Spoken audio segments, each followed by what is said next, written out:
we started it, it was, hey, let's just get these songs out, we'll program the drums and kind of see what happens. And the thing that changed it for me was two moments that changed it for me. I wasn't aware, but an old friend of mine, Ray Luzier, who is now the drummer in Korn, has been for a while, he had moved to town and I didn't realize it. And Jamie brought that to my attention and I kind of went, I bet we could get him.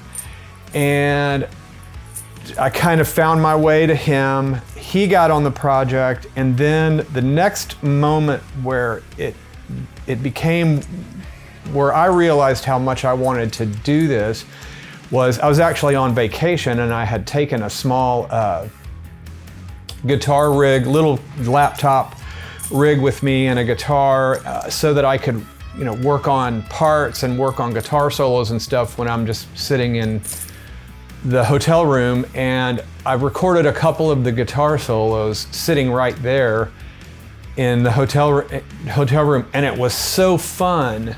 I hadn't played that style in so many years, and doing all the shreddy stuff and the tappy stuff like I hadn't done since I was really a kid, that I was like, oh hell yeah, I have to do this because it was just so much fun.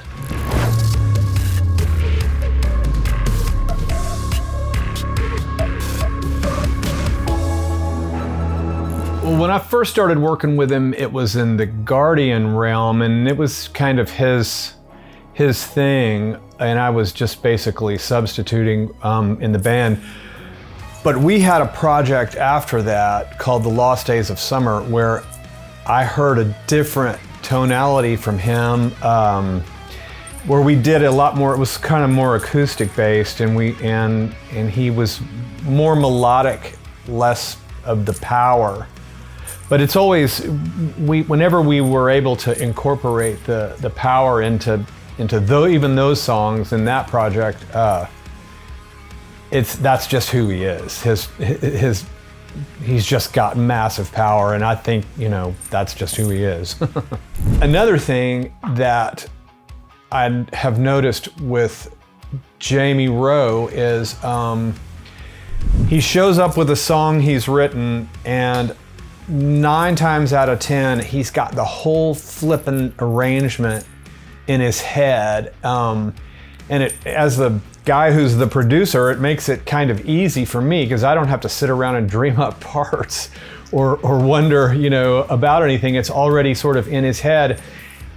And he remembers it. He remembers it from session to session. We'll start the basics of the song and he'll kind of go through all these ideas that he wants in there, and I'm kind of, struggling to keep up and try to mark everything I can so that I don't forget. But then the next time I see him, which might be the next day or might be the next week, he still remembers all that stuff.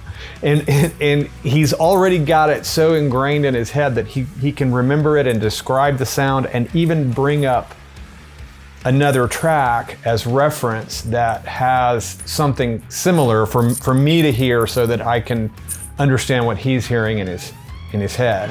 Evil praise upon the